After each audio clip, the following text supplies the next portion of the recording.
Your brand new iPhone deserves the best protection, and the iLume 3-Pack Screen Protector Plus 3-Pack Camera Lens Protector has you covered. Don't take risks with your iPhone. Click the link in the video description to shop now on Amazon.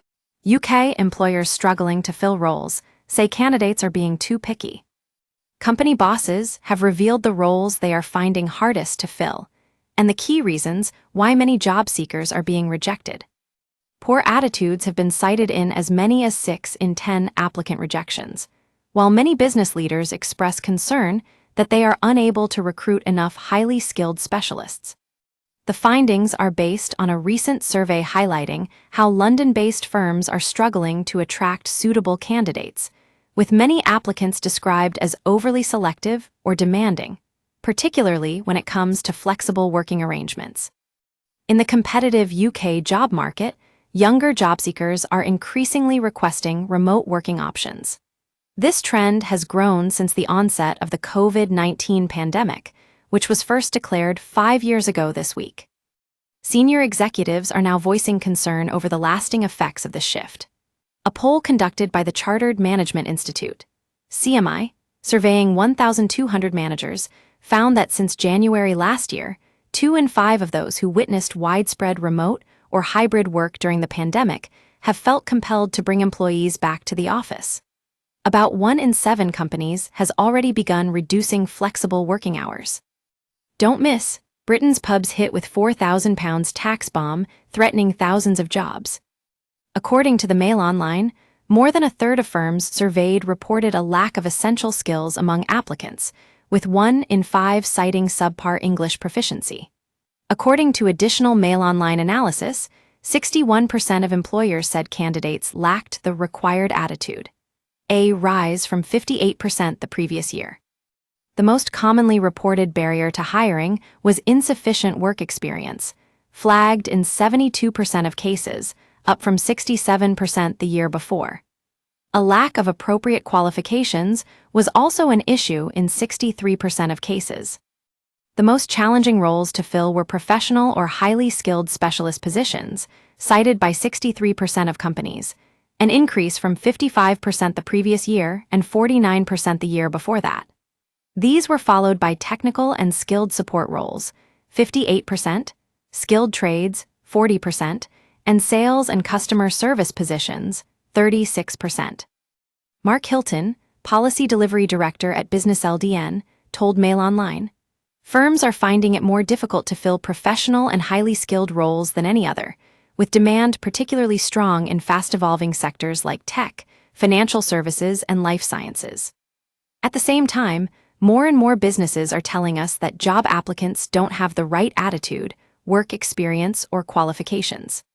He added, "The need for businesses, policymakers, and training providers to work together to ensure that our education system produces the skills firms need has never been greater. The current curriculum review should reform our work experience model to make it more focused on targeted learning. We also need an education system that better embeds cross-cutting skills that companies value highly, such as teamworking, resilience, and proactive problem-solving." The CMI survey also found that many firms are reversing remote working policies introduced during the pandemic. Over half of the companies reported difficulties in recruitment. In the sample of 1,000 companies, 22% judged job seekers to have insufficient English skills, while 20% highlighted poor basic maths. The research also revealed that 82% of businesses in London currently have live vacancies, an increase from 80% the previous year. Don't miss huge £50 boost for UK market town, full of empty shops, report. Tesco boss sacked after paying girlfriend for shifts she did not work latest. Headache for Angela Rayner as her own staff set to strike in fresh nightmare insight. We use your sign-up to provide content in ways you've consented to and to improve our understanding of you. This may include adverts from us and third parties based on our understanding. You can unsubscribe at any time. Read our privacy policy. This all comes amid financial pressures on employers following Chancellor Rachel Reeves' budget in October and her recent spring statement. These included raising employer national insurance contributions to 15% and lowering the payment threshold from £9,100 to £5,000, despite previous commitments not to raise NI for working people.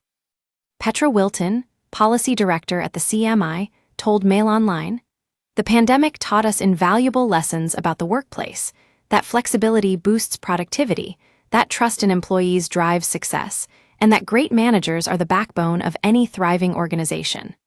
Rolling back these gains risks eroding the trust and goodwill that have been built over the last few years."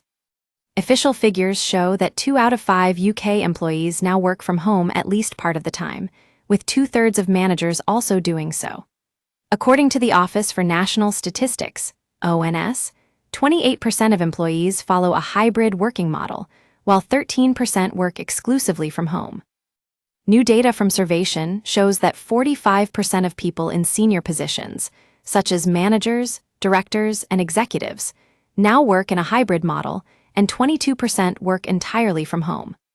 In contrast, only 3% of frontline workers in roles such as retail, cleaning, and care have access to hybrid arrangements.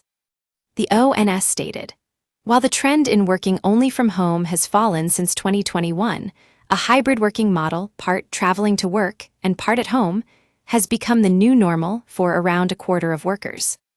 Former Business Secretary Jacob Rees-Mogg added his voice to the debate last month, saying, "Bosses ought to lead by example and get into the office.